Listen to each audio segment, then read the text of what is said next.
ամենահիշարժան փոփոխությունը Հայաստանի եւ Ադրբեջանի միջև հաստատված խաղաղությունն է։ Գրեթե 2.5 տարի անց եվրոպական ամբիոն վերադառնալով Հայաստանի վարչապետը նախ հայ-ադրբեջանական խաղաղությունից է խոսում։ Րոպեներ չանցած ելույթում դրական շեշտադրումները մթագնում են, ինչպես հենց Փաշինյանը ձևակերպեց։ Տարածաշրջանում պատերազմ է, իսկ հարևան Իրանը մեր բարեկամը։ Նրա դեմ դուրս եկած Միացյալ Նահանգները ռազմավարական գործընկեր է։ Մեզ մնում է միայն աղոթել բոլոր զոհերի հոգիների հանգստության եւ գործընկեր առաջնորդների իմաստության համար, որ նրանք րոպե առաջ գտնեն դիվանագիտական լուծումներ։ Մերձավոր Արևելքում ռազմական գործողություններ են, Ադրբեջանն ու Թուրքիան փոխադարձաբար կարող են իրար հասնել Հայաստանի տարածքով։ Փաշինյանն ասում է, այսօր էլ պատրաստ ենք նրանց ճանապարհ տալ, բայց նրա ենթադրությամբ Բաքուն ու Անկարան այս առաջարկից չեն օգտվում, մտահոգվելով Սյունիքի ամերիկյան երթուղու հարցով։ Գուցե թրիփ ծրագիրն այդ պատճառով ուշանա։ Այս ամբիոնից պաշտոնապես հայտարարում եմ,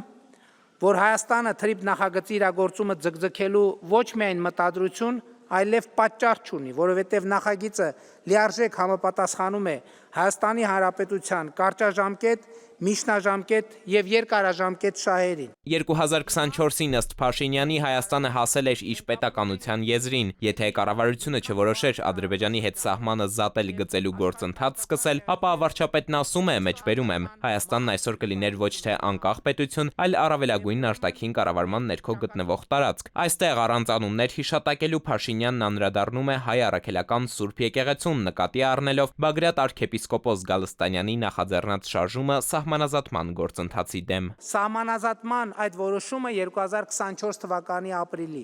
կայացնելը շատ դժվար էր։ Մեր եկեղեցու փաստացի պետի քաջալերմամբ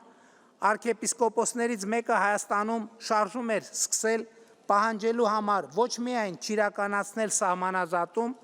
այլև ըստ էության ակտիվացնել Ղարաբաղյան շարժումը, ասել է թե կոնֆլիկտը։ Տասնյակ հազար քաղաքացիներ տրվելով բարձրաստիճան հոգևորականների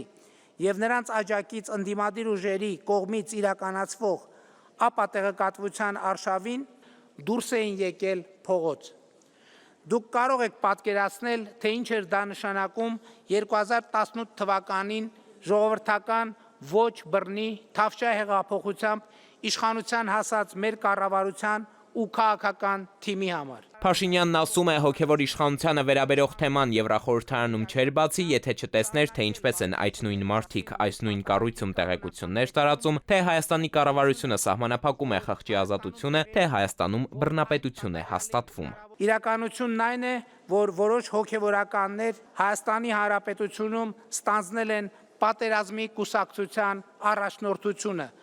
իրենց շուրջ հավաքելով Հայաստանի նախկին ղեկավարներին։ Ինչ վերաբերում է Երևանի եվրաինտեգրմանը, ապա դեռ ջանքեր են պետք Հայաստանն օբյեկտիվորեն համապատասխանեցնելու եվրոպական ստանդարտներին, բայց սա էլ ամբողջությամբ չի երաշխավորի մեր մուտքը եվրաընտանիք։ Ըստ Փաշինյանի երկու ճանապարհ կա, այս պալատում հավաքված պաշտոնյաները կամ մեզ կընդունեն, կամ ոչ, երկու դեպքում էլ Հայաստանը կշահի։ Պիտի անկեղծ ասեմ սակայն, որ Եվրոպական միությանը Հայաստանի ինտեգրվելու ճանապարհին այս պահի ամենամեծ խնդիրը Եվրոպական միության եւ Վրաստանի միջև քաղաքական երկխոսության սառեցված վիճակն է։ Վրաստանը մեզ համար ճանապարհ է դեպի Եվրոպական միություն։ Փաշինյանը եվրապատգամավորներին շնորհակալ է ուշադրության համար, ելույթի վերջում ավանդական խոսքն է եւ եվրոպացիների հոտնկայս ծափողջունները։